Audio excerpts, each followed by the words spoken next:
Muy buenas tardes a todas y todos ustedes. Permítanme que le agradezca la invitación al profesor José Luis Eloy Morales Branques, un gran amigo, que de manera muy responsable tuvo a bien considerarme en este programa de actividades académicas, teniendo en cuenta que han tenido ya la oportunidad de escuchar a otros, a otras profesores, con nuestra colega en la conferencia anterior, que fue magnífica, muy esclarecedora y sobre todo muy pertinente a la hora actual en relación con los tópicos que ella atendió. Así que me siento muy congratulado de estar con ustedes, de participar en este congreso internacional, este segundo congreso internacional especializado en oralidad penal, que organiza conjuntamente la Escuela Judicial, la Escuela de Estudios Judiciales del Poder Judicial de este Estado y su Universidad Autónoma, que es una gran institución universitaria que aprecio mucho. Por supuesto, también saludar a muchas amigas y amigos que están aquí. No podría mencionarlos a todos por su nombre, pero ustedes saben quiénes son. Los que son mis amigos, los que son mis amigos creo que también lo saben quiénes son. Bueno, yo tengo un tema que me pidió el doctor Morales Branques que tratara. Voy a intentar hacerlo con cierta agilidad, en todo caso más en el plano de comentarles algunas ideas, algunas reflexiones en torno a esto, que tienen que ver con, no necesariamente con aspectos procesales que aquí se han tratado y se han desglosado magníficamente por expertos que nos acompañan de Costa Rica, de Honduras, de Argentina, y que lo han hecho, entiendo, de manera espectacular. Yo no soy un experto en los temas procesales, me encantaría profundizar en esto más. Si acaso le he invertido un poco de tiempo a los asuntos que tienen que ver con la teoría del delito, la criminología, entre otras cosas. El tema que me pidió el profesor Morales Branques tiene que ver con la relevancia de la dogmática penal en el sistema acusatorio. Adelante, por favor. Y fíjense qué importante me parece a mí que es este asunto, porque después de la reforma constitucional que implantó en nuestro país el sistema procesal acusatorio, se suscitó una discusión promovida por algún colega en el sentido de que con el nuevo modelo procesal seguramente lo concerniente a la teoría del delito, por ejemplo, iba a desaparecer. No se hablaría más de teoría del delito, porque en su lugar lo que importaría atender era claramente un asunto relacionado con la teoría de las pruebas.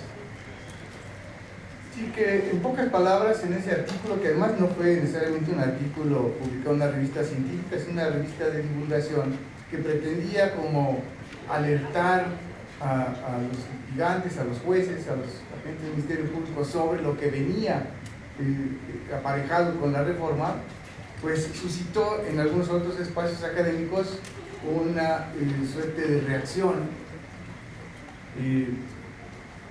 virulenta, cosa que es muy normal en el mundo de la academia. Cuando hay algo que no nos gusta, así reaccionamos muchos para contestarle a este profesor en términos de que pues, prácticamente estaba en un error, estaba confundiendo los alcances que podía tener en el nuevo modelo el papel de la dogmática penal de la teoría del delito concretamente. Podría explicarse de alguna manera la tesis de este profesor, porque pues él se formó académicamente bajo el modelo del derecho penal internacional, ¿no? Bajo dogmáticas y construcciones totalmente diferentes a las que rigen en nuestro modelo centroeuropeo, digamos, que hemos asumido de alguna manera, ¿no? Y claro, él asumía que entonces lo que venía era prácticamente un asunto relacionado con la comprobación mediante las reglas probatorias de ese hecho y nada más, no había una discusión. Por supuesto, no insistiré más, tampoco voy a revelar su nombre, salvo si ustedes insisten, en relación con lo que dijo. No nos conocíamos personalmente, se los cuento como anécdota. Cuando tuve oportunidad de saludarlo ya personalmente, al profesor, lo había leído, tal. Cuando nos conocimos ahí me dijo: qué pena me da que el peor artículo de mi vida me haya hecho el hombre más famoso de México. Y claro, para los miembros del Sistema Nacional de Investigadores, todas las citas que hacen de tus textos pues son premios, ¿entiendes? Entonces, como todo el mundo lo citamos, fíjate nada más qué manera de conseguir citas. Déjame, ¿no? Va a decir su nombre, casi me va. Bueno, lo van a buscar, lo van a encontrar. Adelante, pero entonces, por favor, tengo un ayudante de lujo y me apena que sea el profesor Morales Brand. Me ofreció darme el control de la presentación, pero suelo echarlo a perder, así que preferí que sea él el que lo eche a perder. El método es la anterior, por favor. Exactamente. No sé si ya la habían leído, en todo caso, si ya la habían leído, puedo pasar. No, a ver, déjenme comentar un poco. Es que tiene que ver justamente con la forma en que los juristas procesamos las cosas. Decía el profesor Muñoz Conde, que fue mi maestro hace algunos años, que en realidad el derecho penal no tiene un método. El método lo tenemos nosotros, que es como abordamos las cosas, ¿cierto? El método es una cualidad propia del ser humano y por ende puede ser perfeccionada, puede ser mejorada, puede ser abandonada incluso o sustituida por otra. Él aludía justamente a un individuo pensante, decía él, que es quien desarrolla ese método para crear, fíjense qué interesante, que hay una invocación directa a los legisladores para interpretar, que seríamos todos nosotros, o los jueces, o fiscales, o defensores en su momento, la aplicación directa del ámbito jurisdiccional y por supuesto lo que hacemos las profesoras y profesores en el aula, ¿no? Enseñar un cuerpo normativo, pero enseñar de modo que podamos discernir acerca de su contenido, es decir, que hemos asumido un método. Hay un equívoco, cada vez menos, pero aún persiste en la idea de que lo que estudiamos no es de derecho, los estudiantes de derecho son leyes, como si, pero en el sentido de aprenderlas o memorizarlas, ¿cierto? Pues en realidad lo que aprendemos es un método para enfrentarnos a las leyes. Si a ustedes los enviaran a trabajar a Chihuahua, a Zacatecas, a Yucatán, a donde quisieran, y ahí les pidieran que analizaran la legislación de ese estado, evidentemente estarían en condiciones de comprender el contenido de esas normas porque tienen un método para enfrentarse a las leyes. Este método está condicionado también por la meta que se quiere lograr, ¿no? A dónde queremos llegar o por los fundamentos filosóficos e ideológicos asignados al derecho penal. Fíjense que esto parece algo muy ingenuo, pero en realidad tiene mucho sentido. Y si me da tiempo, probablemente pueda tener a la mano algún ejemplo de esta cuestión. Sí, el método está condicionado por la meta que queremos lograr, pero también por los fundamentos filosóficos e ideológicos que se le ha asignado al derecho penal. El método entonces más difundido y estudiado por el saber penal es el llamado método jurídico, método dogmático. Y para esto pedimos al profesor Roxin que nos dijera qué es esto, qué es la dogmática penal. Él la entiende de esta manera, como una disciplina que se ocupa de la interpretación, la sistematización y elaboración y desarrollo de las disposiciones legales y de la doctrina científica en el campo del derecho penal. Una buena definición me parece a mí, ¿no? Alude a ciertas fases, ciertos momentos que vamos a comentar también en el momento, ¿no? Y que tiene que ver también con lo que él dice casi al final de su definición, con la doctrina científica en el campo del derecho penal. Adelante, por favor. En su caso, el profesor Muñoz Conde asume un concepto como este, dice: la dogmática penal se vincula con la ley penal y es consecuencia directa del principio de intervención legalizada del poder penal del Estado. Fíjense, ya estamos asociando directamente el trabajo dogmático, el trabajo metodológico respecto de una ley, pero dice él que resulta de la intervención legalizada que le damos al poder penal del Estado. Es decir, el Estado tiene ciertas potencias, entre otras las de crear las normas, ¿cierto? Nosotros tenemos la potencia justamente de interpretar, de verificar, de conocer el alcance que se le ha dado a esa disposición. Luego agrega el profesor Muñoz Conde, dice: la mejor ley no deja de ser un desideratum, algo errático, digamos, algo impreciso, ¿no? Un desideratum desprovisto de eficacia práctica si no hay una actividad que se ocupe de ella y que la conozca, la delimite y la aplique. Bueno, es que ciertamente aquí me llega esta idea de pensar en que una buena práctica está sustentada siempre en una buena teoría. Digo, para aquellos que pensaron que estudiar Derecho era evadir las teorías. Ustedes pensarán que eso no sucede en Aguascalientes, pero en Irapuato, yo vengo de Guanajuato, entonces Irapuato queda cerca de la capital, y había un letrero que anunciaba aprenda Derecho sin teoría, ¿no? Eso me sorprendió, pero más me sorprendió que acabo de ver la semana pasada que dice aprenda Derecho en un año. Si quieren les paso el dato. El asunto es que lo que vamos a hacer aquí, lo que hace la dogmática es justamente, es decir, buscar elementos que permitan comprender mejor la ley, ¿cierto? Analizar sus contenidos, ver sus alcances, verificar las categorías jurídicas que están ahí implantadas. El profesor Zaffaroni, por favor.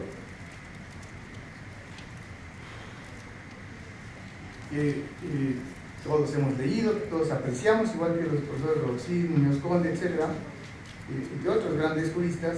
Él habla de la dogmática entendiéndola como un mecanismo, un procedimiento para descomponer el texto en elementos simples, dice él, en dogmas, con los que luego se procede, y esto me parece muy interesante, a construir una teoría interpretativa.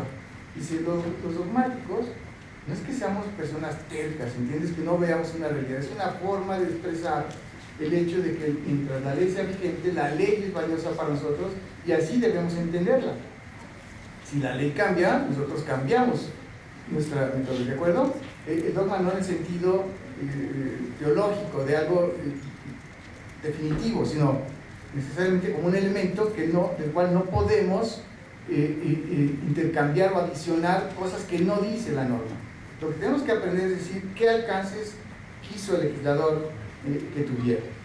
Esta teoría interpretativa, dice el profesor Zaffaroni, debe caracterizarse por estas tres características: una completividad lógica, una compatibilidad legal y una armonía jurídica. Es decir, fíjense cómo los códigos penales, estando bien construidos, normal es que así suceda, no tienen lagunas, tienen respuestas para todo. Pues es buscarla, pues es un trabajo de análisis sistemático para verificar. Fíjense cómo la parte especial podrá decir muchas cosas, digamos, emocionantes todas. Cuando mi profesor de penal explicaba la parte especial, siempre decía, hemos llegado a la parte emocionante del derecho penal. Sangre, sudor, lágrimas, terror, todo, ¿no? La parte más tenebrosa del derecho penal está en la parte especial, hay una descripción de todas las conductas que se pueden cometer. Pero no dice mucho en relación con el análisis del fenómeno jurídico en particular, sino es asociándolo con la parte general, ¿cierto? En la parte general podemos entender entonces si ese homicidio fue un homicidio simple, un homicidio calificado, un homicidio en razón de parentesco, un homicidio consentido. En Guanajuato existe, probablemente en Aguascalientes también, la figura del homicidio con consentimiento válido del sujeto pasivo, ¿no? Con una penalidad muy particular. Es una figura un poco extraña, pero en realidad indica un poco el temor del legislador para hablar de la eutanasia directamente, ¿no? No quiso, más o menos se adelantó. Esta idea de completividad lógica, de compatibilidad legal, también en sentido de relacionarse con el resto del ordenamiento jurídico, lo relacionamos con la armonía jurídica también. Tiene que haber una suerte de construcción integral de esa norma. La dogmática, entonces, como métodos, y es que lo estamos ya entendiendo de esa manera, nos va a mostrar tres funciones específicas que debemos aprender a conocer, a dominar, como penalistas, como juristas. Uno, la interpretación. Los juristas estamos entrenados, o debemos estar entrenados, en analizar el contenido de las normas, entender su significado, sus alcances, ¿cierto? Y esto se logra mediante el manejo adecuado de las técnicas de la hermenéutica, ¿cierto? Lo que aprendemos los juristas son ciertamente, primero, ¿no?, una lectura de la norma, de la disposición, desde el punto de vista meramente gramatical, para verificar si entendemos lo que se dice ahí, ¿cierto? En México tenemos un problema muy serio con las matemáticas, si se han oído. Por eso estamos todos aquí, porque el asunto es que los niños de primaria, resultó en una de las pruebas que se les practicaron, que tenían un rendimiento muy bajo en matemáticas, y los pedagogos, cuando investigaron a qué se debía esto, descubrieron que era porque no sabían español. No entienden lo que les dicen, en un lenguaje limitado, ¿no? Leen, pero no comprenden lo que viene ahí. Por supuesto, al momento que algún profesor de matemáticas o profesor les decía, descubra la variable tal, decían, ¿qué es variable? Y ahí se quedaron, ¿no? Así que se asoció luego, se tuvo que tomar una decisión en el sentido de trabajar fuertemente con la enseñanza del español, del idioma, para que entonces hubiera sentido el conocimiento de las matemáticas. Pero menciono esto por el asunto de la interpretación, ¿sí? El manejo del idioma propio nuestro, es fundamental para entender el sentido de la norma, la redacción de la norma. Pero no es el único sentido, habría otros. El método teleológico, sistemático. Digamos, si recuerdan sus lecciones de teoría del derecho, ahí seguramente vieron aspectos que tienen que ver con la interpretación de las normas. Y si no, hay que volver ahí.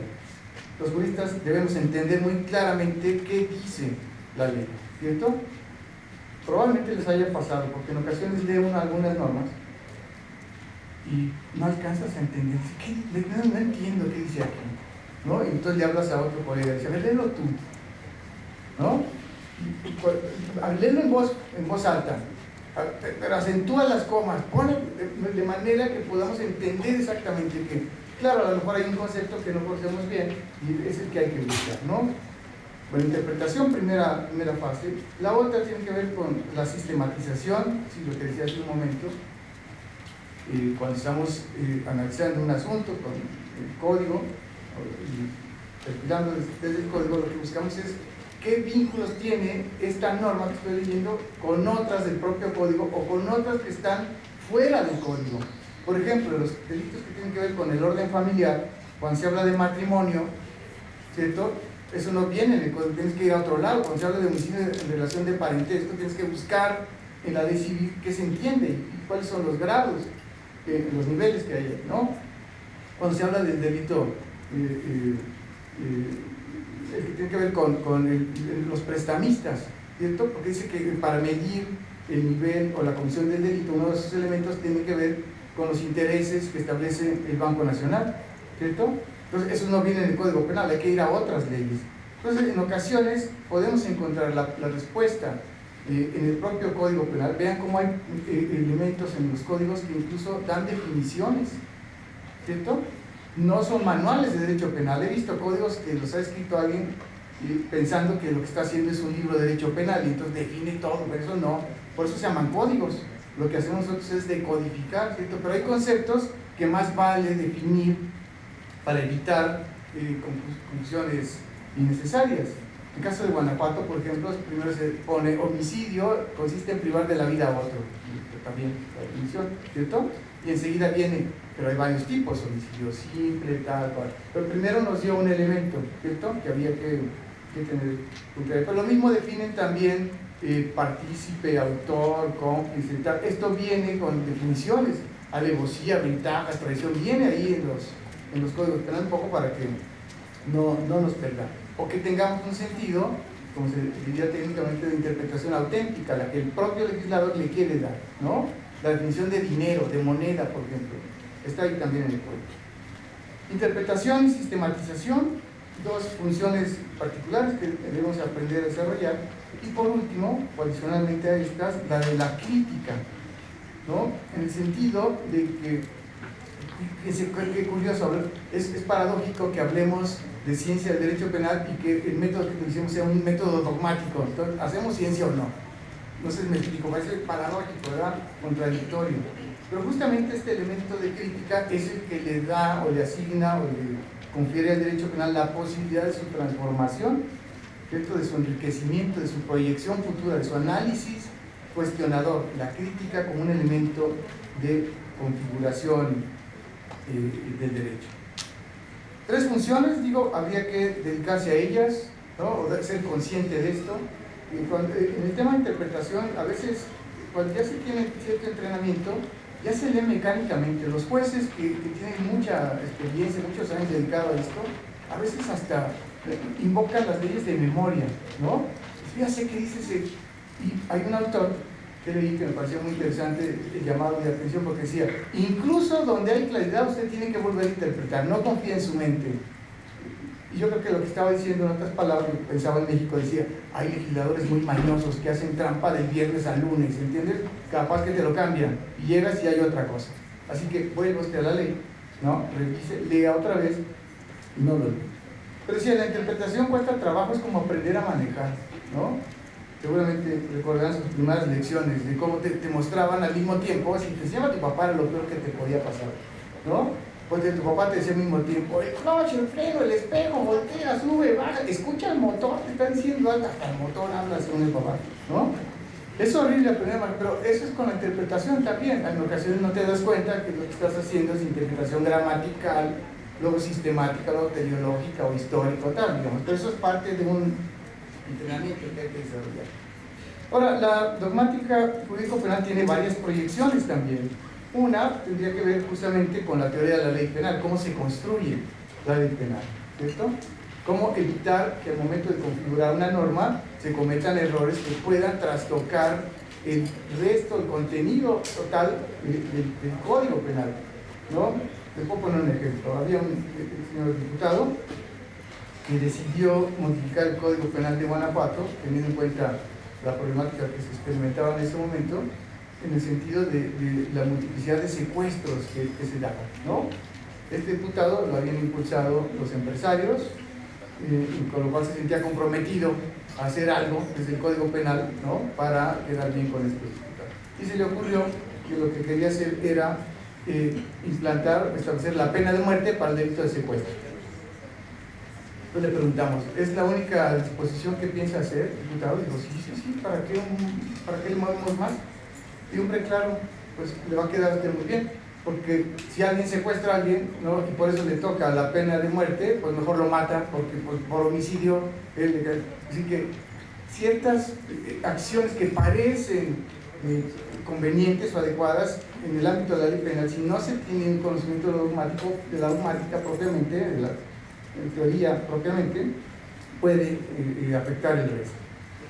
La teoría de la pena, también el sentido de la pena, los propósitos, los objetivos que se persiguen con el castigo. Ahora, afortunadamente, circulan ya muchos estudios, no era muy frecuente esto, pero ahora como que hay una línea de pensamiento impulsada por el profesor Manuel Atienza en el sentido de examinar conceptos tales como el de castigo o sanción. ¿Qué se quiere con esto? ¿Por qué castigamos? ¿No hemos encontrado otra fórmula mejor? Bueno, teoría de la pena estaría vinculada justamente también con el sentido que queremos darle a la pena, qué esperamos de la aplicación de una sanción, ¿no? ¿Qué es lo que queremos recibir?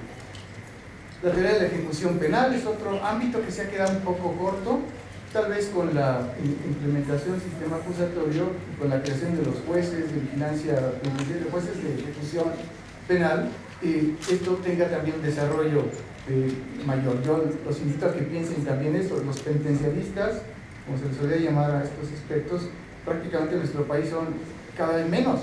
Hay muy pocas personas que están ocupando de estudiar este otro aspecto.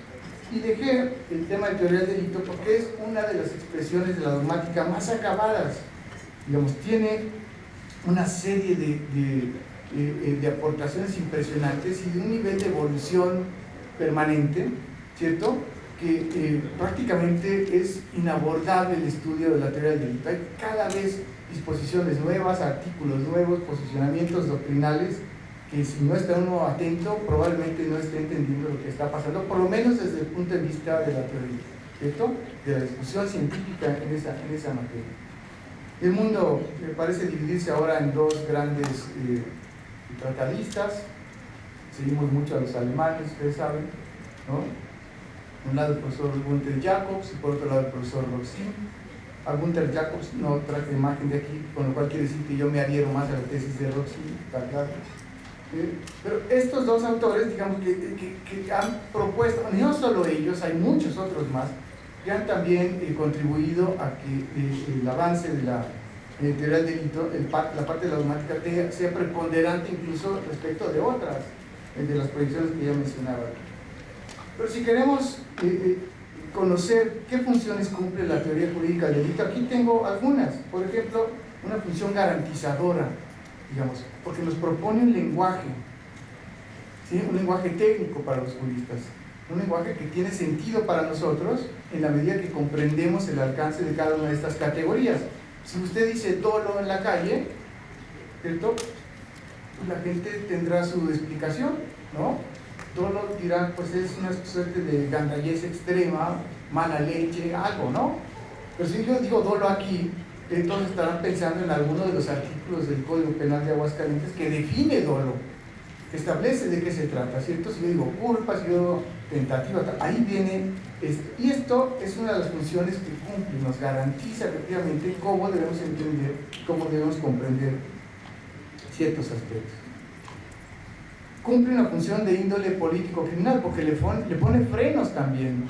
Si yo sigo, como dije, la tesis de Roxin y me asumo más como creyente de que lo que el derecho penal hace es proteger bienes jurídicos, ¿cierto?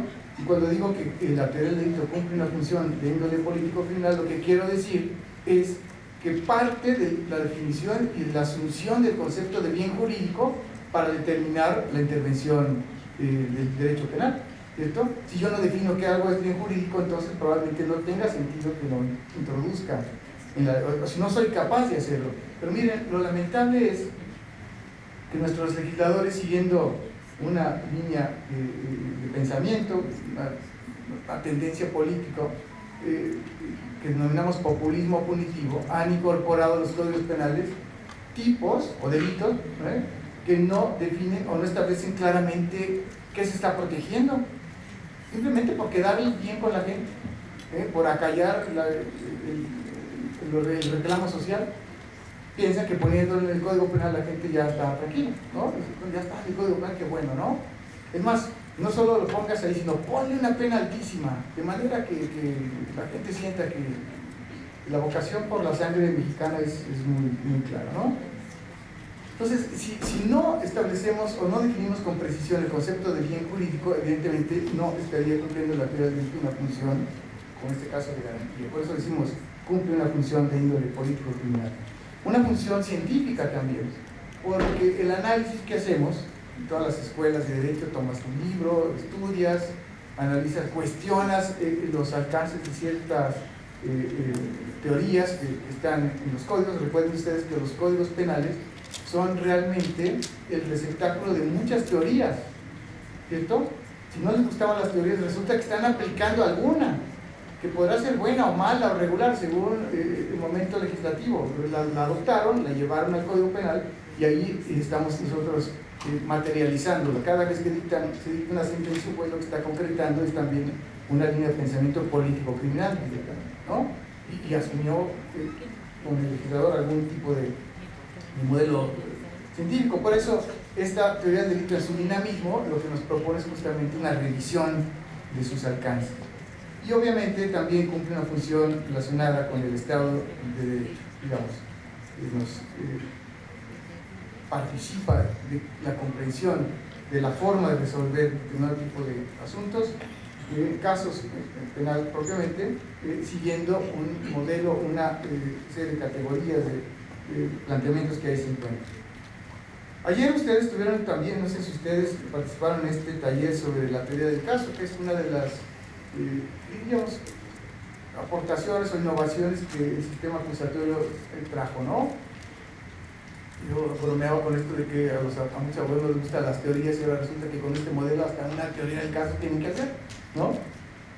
Claro, es una herramienta, no es propiamente una teoría, es una herramienta que permite una ordenación de proposiciones que le van a permitir al litigante llevar a buen puerto sus planteamientos específicos. Esa teoría del caso tiene, digamos, estas tres perspectivas que ustedes conocen muy bien, ¿no? Los hechos, la parte jurídica y el aspecto probatorio.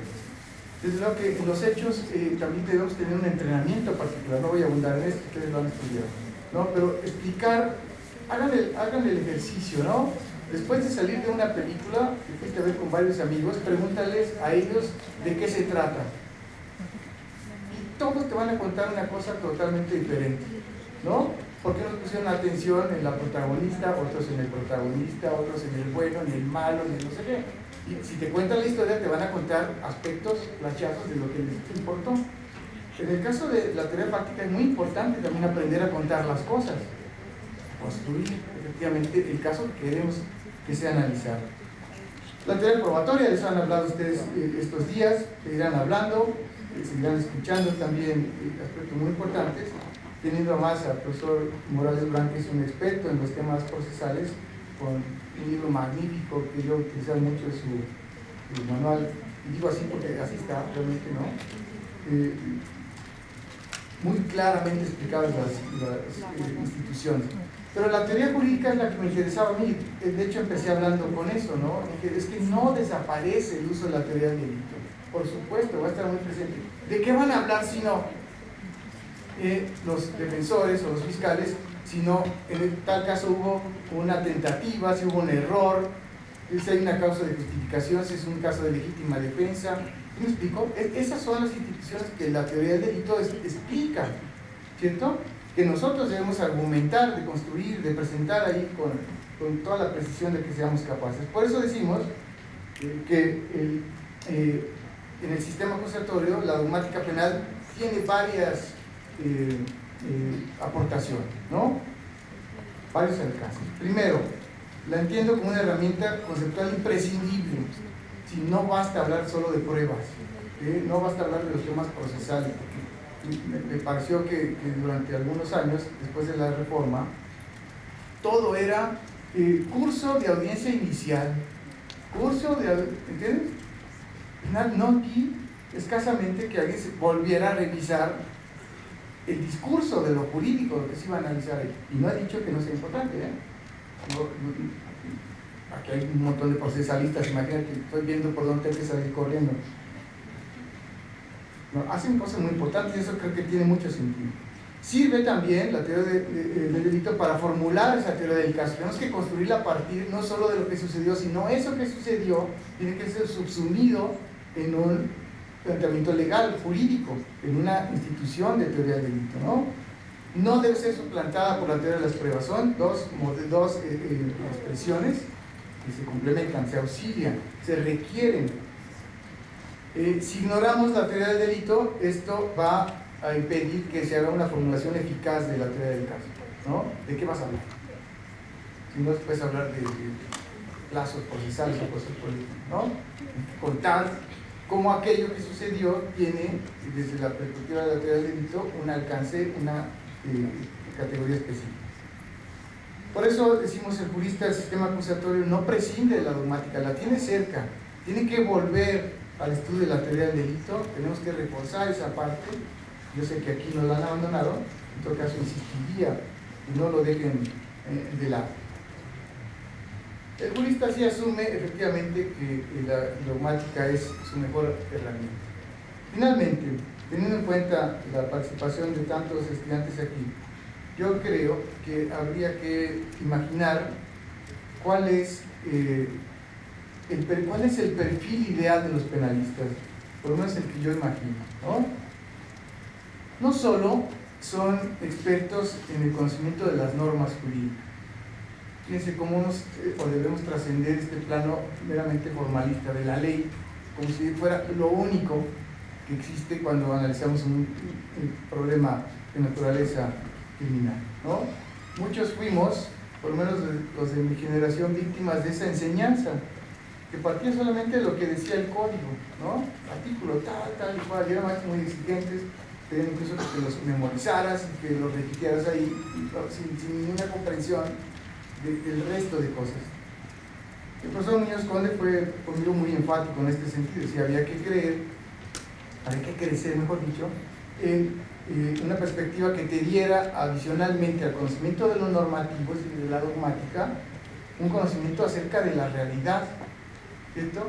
Los penalistas que yo contemplo, que yo imagino, son también personas interesadas en la criminología, entienden el contexto. Fíjense, en lo siguiente: los juristas vemos solo aquello que el legislador quiere que veamos. Y así lo decimos. Esto existe en la medida que está en el Código Penal. Si no viene en el Código Penal, es la nada, ¿cierto?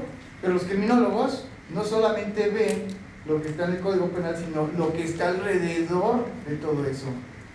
Los factores que han propiciado que una persona se convierta en autora de algún delito. Y eso no lo digo yo exclusivamente, lo decía también el profesor Hassemer, profesor alemán, sociólogo, bueno, experto en sociología también, tuvo a su cargo asuntos de derechos humanos, luego fue vicepresidente del Tribunal Alemán de Justicia, etc. Un gran jurista. Él tiene un libro fantástico que acaba de editar hace un par de años el Instituto Nacional de Ciencias Penales, se llama Fundamentos de Derecho Penal. Pero lo interesante del libro de Hassemer es que, contrariamente a como empiezan casi todos los libros de penal, por las definiciones, él empieza contándonos un caso. Dice: este chavo llegó de un pueblito de Alemania a vivir a Berlín, y ahí le pasaron un montón de cosas, terminó en la cárcel, pasó por el... Me explico, cuenta todo eso, y esto lo hace para refrendar lo que más adelante en este mismo libro dice. Dice, es curioso, que está hablando un alemán de sus modelos de enseñanza, ¿no? Es curioso cómo durante muchos años nos empeñamos en enseñarle a nuestros estudiantes, hasta la náusea, jurisprudencias y artículos y tal, ¿no? Para que entiendan el robo, el homicidio y tal, pero escasamente les explicamos las razones por las cuales una persona puede llegar a cometer eso. Así como que la criminología, dice él, estaba siempre detrás de la dogmática y no necesariamente como un elemento que corriera, digamos, de alguna manera casi paralelo, ¿no? Criminología, no lo olviden también, si les interesa voltear hacia la realidad, sería muy conveniente, sería oportuno que pensaran en estudiar algo de esto. Y por supuesto también entender las decisiones legislativas. Los penalistas no podemos ser ingenuos. Los códigos penales son portadores de propósitos que sirven a intereses muy particulares, y no siempre los intereses mayoritarios, ¿no? Decía un señor que conocí, bueno, siempre digo lo mismo, creo, pero es que cuando a mí me hablaban en la facultad del espíritu del legislador, siempre me lo imaginaba algo grandioso, portentoso, ¿entiendes? Hasta que conocí un diputado, entonces dije, esto va a ser, este amigo es el diputado, ¿no? Que hablaba hasta con falta de ortografía y tal. No lo digo porque sí que el hombre hace lo que podía, ¿cierto? Pero quiero decir que obedecen a intereses concretos, tienen motivaciones políticas, económicas, de grupo, etcétera, y eso, cuando los coloca en una cruz, pues evidentemente toman decisiones. Les voy a contar un caso, no digan que lo conté, sino el Código Penal de Guanajuato tiene un tipo penal que está relacionado con, dice algo así como que será sancionado con pena privativa de libertad a la persona que ofrezca servicios de transporte sin haber obtenido las licencias o las autorizaciones administrativas correspondientes. Estaba dedicado a los de Uber y estas, ¿no? Claro, tú buscas que bien jurídico estará protegiendo aquí el amigo, ¿no? No le dieron permiso, pues que vaya a tránsito y que se lo den, ¿no?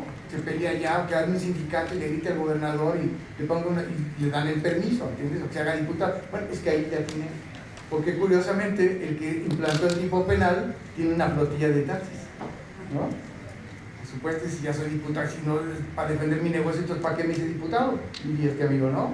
Y lo logró, claro, está el tipo penal ahí. Dices, bueno, esto no tiene mucho sentido, pero ahí está. Por eso decía, no somos ingenuos, o no debemos ser ingenuos, ¿entiendes? Hay que analizar las normas en sus propósitos, en sus orígenes también.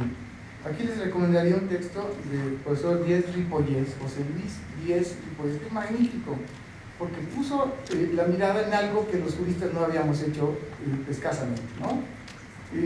Fíjense, recuerden, los profesores de teoría del derecho, de introducción al estudio del derecho, los maestros, siempre era pregunta de examen, ¿no?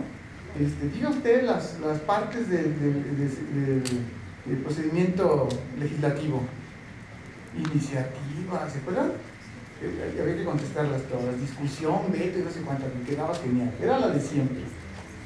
Pero lo que hizo José Luis fue poner atención en lo que él llamó la fase prelegislativa. Dijo, esta es más importante que la propiamente, la etapa legislativa propiamente, ¿no? Porque en la fase prelegislativa lo que está sucediendo es algo de lo cual luego no somos conscientes. La presión de los grupos de poder, por ejemplo, los intereses de ciertos grupos económicos, para llevar al Código Penal aquello que les interesa, ¿no? Y hay muchos ejemplos de esta cuestión. Por eso digo, si es que se quieren construir como penalistas, pues no olviden dedicarle tiempo al estudio de la dogmática, pero también preocúpense por poder apreciar la realidad a partir de lo que la criminología nos enseña y pierdan la ingenuidad. La política criminal es eso también, es tener herramientas para analizar el sentido que el legislador le ha querido dar a las disposiciones. Y bueno, esto es todo lo que yo tenía que decirles. Lo mío era entretenerles un poco y espero haberlo logrado. Muchas gracias.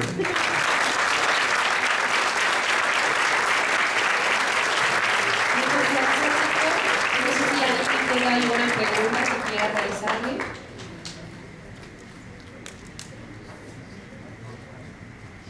Muy bien. ¿Ese delito se declaró inconstitucional? No, está vigente. De lo que no tenemos evidencias es de cuántas carpetas se hayan abierto, ¿no? El punto era ponerle freno, digamos, a este grupo incipiente de empresarios, ¿no? Esa era la intención. Y por supuesto que tiene todos los elementos para poderse invalidar, ciertamente, ¿no? Y sobre todo, pero, mire, el detalle importante aquí es hacerles ver a los legisladores, por ejemplo, que si no definen qué bien jurídico quieren proteger, pues están cometiendo un error, ¿cierto? Y ahí que pues, tarea de nosotros, los que necesitamos es acercarnos, de participar ahí, aunque no te escuchen mucho, porque los legisladores son renuentes, sobre todo cuando ya tienen una decisión tomada, ¿entiendes? Y que esto representa proteger a su partido, proteger a sus... En fin, eso es muy difícil que te hagan caso, pero pues lo nuestro es insistir también, ¿no? Yo creo que la labor legislativa es tan importante que no hay que dejarnos solos. Hay que estar ahí pendientes. Miren, tengo que me comento esto porque me da pauta para tener los 10 minutos más. No es verdad. Hay una línea de investigación que estoy tratando de impulsar y me ha apoyado mucho el profesor Morales Blanco con aportaciones que han aparecido ya publicadas. Tiene que ver con lo siguiente. Si ustedes observan la literatura jurídica en nuestro país, hay muchos textos, muchos libros sobre el juez, sobre los fiscales, sobre los defensores, ¿cierto? Sobre los asesores victimarios, que hay una cantidad impresionante de artículos. Pero escasamente hemos volteado a ver a los legisladores. Tenemos que voltear a verlos, es decir, ¿qué están haciendo? ¿Cómo lo hacen? Como dirían en mi callejón en Guanajuato, ¿de parte de quién? ¿Cierto? ¿Por qué pueden llegar ustedes hasta allá y nadie dice absolutamente nada? ¿Cuáles son las fuentes de las que abrevan para tomar decisiones jurídicas? Dirán que tienen todas las facultades, las atribuciones, sí, pero es una tarea tan importante que después la padecemos todos. Los que son jueces dirán, nada más qué barbaridad nos mandaron, pues así dice la ley, así lo tienen que aplicar, ¿cierto? Por mucho y que el sentido común, sus conocimientos de teoría del delito les orienten hacia otros lados, probablemente no puedan hacer mucho, ¿no? Así que creo que esto podría ser materia de tesis, de licenciatura, de maestría, de doctorado, digamos, voltear a ver al legislador, examinar los mecanismos que sigue para configurar la ley y estoy seguro que podemos sacarle mucho partido. Estoy pensando incluso hasta impulsar una suerte de observatorio legislativo nacional, digamos. No hay que dejarlos solos, porque hacen muchas barbaridades. Bueno, muchísimas gracias por su participación, doctor. A continuación, el doctor José Luis Morales Blanco dará entrega de un reconocimiento y una observación de